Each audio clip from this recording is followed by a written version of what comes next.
የቀጠለው የትሁቴ ስቃይ እንግዲህ ቲና በድንገት በሩን ቆርቆራ መታለች። አባባን ይቅር በለኝ፣ ለትሁቴ ልደርስላት ይገባል፣ ከአጠገቧ መሆን እፈልጋለሁኝ ብላ ሰተት ብላ ትሁቴ ወደምትሰራበት ወደ ገዙና ወደ ቤቲ ቤት ሰተት ብላ መጣች። ናቲም እንደ አጋጣሚ የእናቱን ሀቅ ገንዘብ እየተከራከረና ስጠይ ገንዘቧን የሆነ ነገር ማቋቋም አለብኝ እያለው ነበርና ወጣ ገባ እያለ ከዛ ከቤት በመጨረሻም የወሰኑትና ናቲ ደግሞ እንዳይመጣ ገንዘብ ሰተነው መውጣት አለብን፣ ቤቲ ይህንን ልጅ ችላ ልንለው አይገባም በፍጹም እያላት ይገኛል ማለት ነው። እሱም ደግሞ በሚገርምና በሚደንቅ ሁኔታ ተረጋጊ፣ ምንም ነገርም አይፈጠርም፣ ሁሉም ነገር ለመልካም ነው እያለ ሲላት በተደጋጋሚ እየገባች ደግሞ የናቴን እናት አለምዬን ማንቁርቷን ይዛ እያሰቃየች ሳለ ገዛኸኝ መጣና ቤቴን አትርፏታል። ከዛ ተመልሶ ሄደና ስሚ አንቺ የማትረቢ ደንቆሮ ጅል፣ ሚስቴ ላይ እንደዚህ የምታደርጊው ነገር ዋጋና መስዋዕትነት እያስከፈለሽ ነው። በስህተት እንኳን አደለም ልታንቂያት ቀርቶ አደለም እጇን ብትይዛት ካሁን በኋላ የምትጋደዩና ከባድ ችግር የምትፈጥሪው ከኔ ነው ብሎ አስጠነቀቃት። ቤቲም የምትሆነው ነገር ግራ ገባትና አየህ ገዙ፣ ይችን ሴትዮ ከዚህ ከቤት አስወጥተን እንቅበራት፣ ከዚህ ከቤት አስወጥተን የሆነ የማይታይ ቦታ ላይ ማድረግ አለብን ብዬ እያልኩ ያለሁት ለዛ ነው። ለምንድን ነው የማትረዳው? እች ሰው በጣም አደገኛና ከባድ ሰው ናት።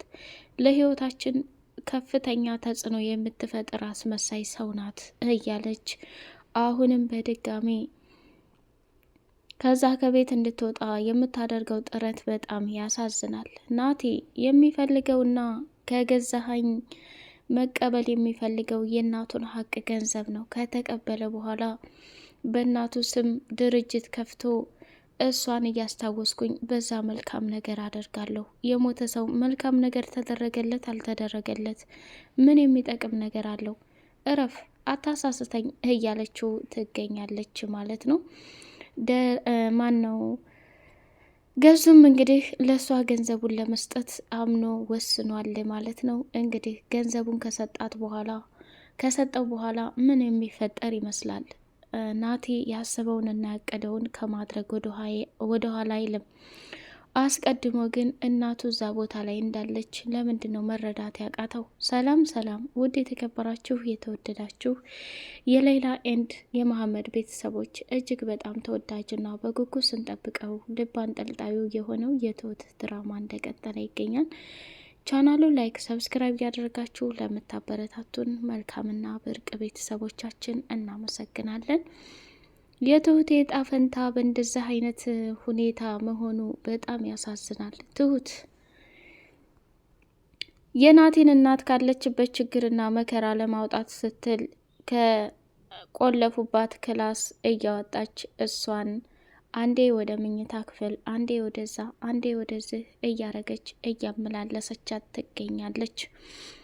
እነሱም እጅግ በጣም ተገረሙና ተደነቁና እሷን በረንዳ ላይ ወጥታ የተፈጠሩትን ነገሮች እያንዳንዱ ስታያቸው በጣም ትብብርም እንዲሁም ደግሞ ብዙ ነገር ስላደረገችላት ትሁቴ ከሚባለው በላይ ደስ አላትና ትሁቴ አንቺ በጣም መልካምና ለየት ያልሽ ሴት ነሽ። ይህን ሁሉ ትብብርና መልካምነትሽን ለእኔ በማድረግሽ በጣም ተደስቻለሁ።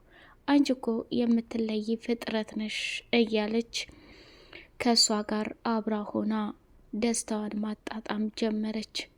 በመጨረሻ ላይ ቡናዋንም ምግቧንም ከሰጠቻት በኋላ በቃ ሳይመጡብኝ ወደ መኝታ ክፍል ውሰጅኝ፣ ሳይመጡብኝ እንዲህ አድርጊኝ እያለቻት ነበር።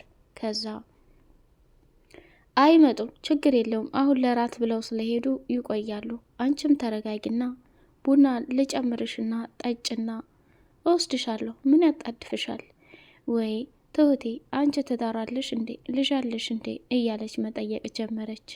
እሷም ደግሞ አንዲት ቆንጅዬ ልጅ አለችኝ፣ የ6 ዓመት ልጅ ባል ግን የለኝም ብላለቻት።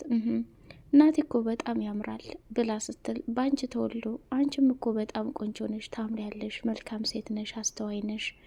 ስለዚህ እነሱ የሚሉሽን ብቻ በፍጹም አትጠብቂ፣ እነሱ የሚሉሽን ብቻ አንቺ አታድምጫቸው ብላ ስትላት እሺ ካልሽም በጣም ደስ ይለኛል፣ እኔ በቃ ቆንጆ ነኝ፣ ለእኔ ጥሩ ሰው ነኝ እያለች ራሷን ሞራንና ብርታት መስጠት ጀመረች ማለት ነው።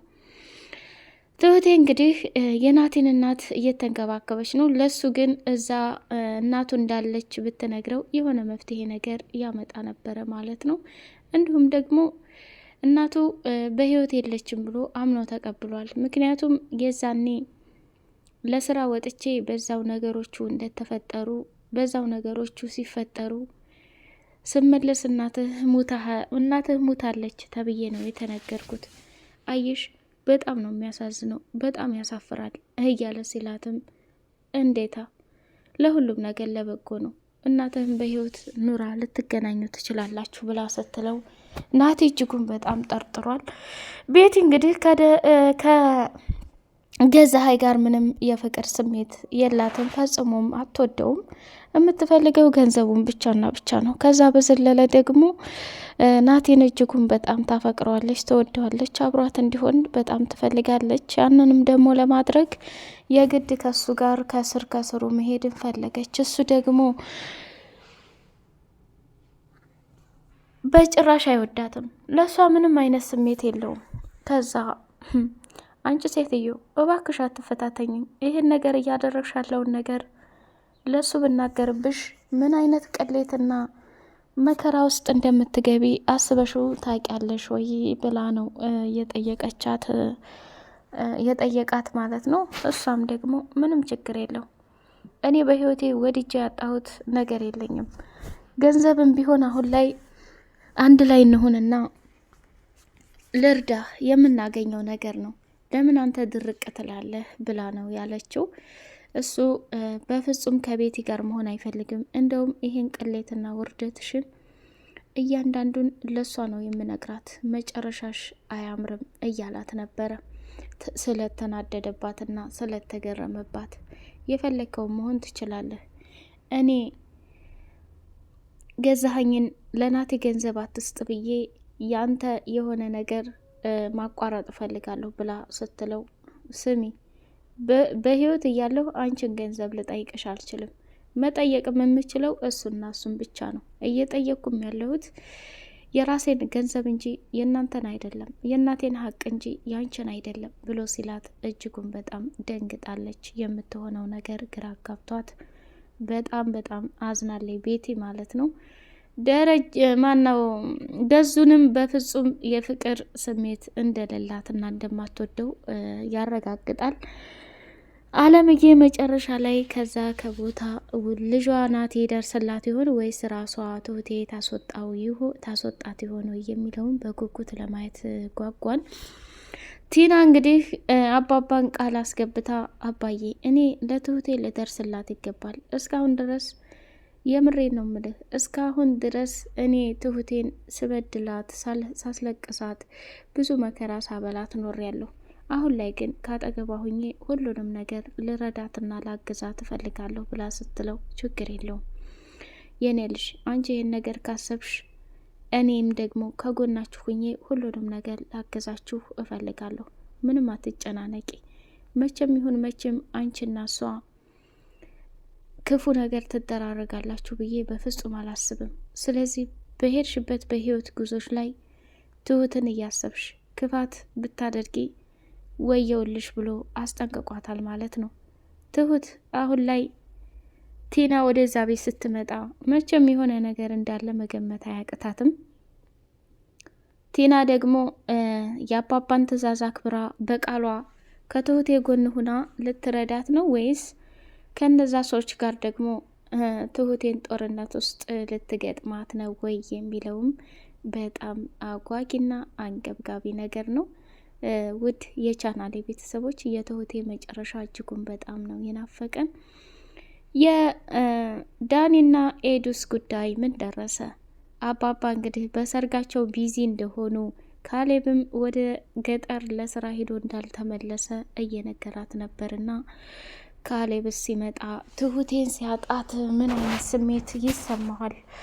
ተመስገን አሁን አርፎ ተቀምጦ ነው ወይስ ልጁ አለችበት ቦታ ላይ የትሁቴን እህት እያሰቃየ ለመቀበል ዋጋ እየከፈለ ይሆኖ የሚለውንም በጉጉት የምናይ ይሆናል ማለት ነው። ውድ የተከበራችሁ የተወደዳችሁ እጅግ በጣም ተወዳጁና በጉጉት የምንጠብቀው የትሁቴ ድራማ ይህንን ይመስላል ማለት ነው። አቶ ገዛሀኝ ለቤቲ ብሎ የልጁን እናት ሞታለች በህይወት የለችም ብሎ እንደዚህ ማሰቃየት በጣም ያስጠላል። ራሱ ሚስቱ ያልወደደችውንና ያላከበረቻትን እሱ እንዴት ሊያከብራት ይችላል? ምክንያቱም ከባድ ጥያቄ ነው። አቶ ገዛሀኝ በተደጋጋሚ አለምን ይጠላታል። አንቺ እብድ፣ አንቺ በሽተኛ፣ አንቺ እንዲህ እያለ እጅጉን በጣም ያሳቀቃታል። ይህ ነገር ደግሞ እሷ በጣም ፈርታለች። በቃ እዛ ቤት እንደማትፈልግና እዛ ቤት እንደሚገሏት እዛ ቤት እንደሚያጨናንቋት ለትሁቴ እየነገረቻት ነበር። ትሁቴም ደግሞ አይዞሽ እኛ አለንልሽ፣ ምንም ነገር አይፈጠርም፣ ተረጋጊ እያለቻት ነበረ። ትሁት አሁን ላይ ከባድ ፈተናና ችግር ውስጥ ትገባለች። ምክንያቱም እዛ ሳሎን ላይ አንጥታ እሷን እያጠጣች እያበላች፣ እንዲሁም ገዙ ሰሞኑን እች ልጅ የጥጋብ ስሜት እያየሁባት ነው፣ በጣም ጠግባለች እያለች ስትነግረው ነበር። እሱም ደግሞ መፍትሄ ይፈልግላታለሁ፣ እዛው ጉድጓድ ቆፍረን እንቀብራታለን፣ ሌላ ሰው ሳያይ፣ ይሄ ልጅ ሁኔታውም አላማረኝ፣ የሆነ መፍትሄ ነገር መፈለግ አለብን እያሉ እየተመካከሩ ነበረ። እሷን ከዛ ቦታ ላይ አስወጥተው እንዳሉት ከነ ህይወቷ ይቀብሯት ይሆን ወይስ ትሁቴ ደርሳ ከዛ ቦታ ላይ ወጥታ የራሷን ህይወት ትኖር ይሆን የሚለውን በቀጣይ የምናይ ይሆናል። ላይክ ሰብስክራይብ እያደረጋችሁ ለምታበረታቱን እናመሰግናለን። በቀጣይ ፓርት በጉጉት እስከምንገናኝ ድረስ አሰላሙ አለይኩም ወራህመቱላሂ ወበረካቱሁ።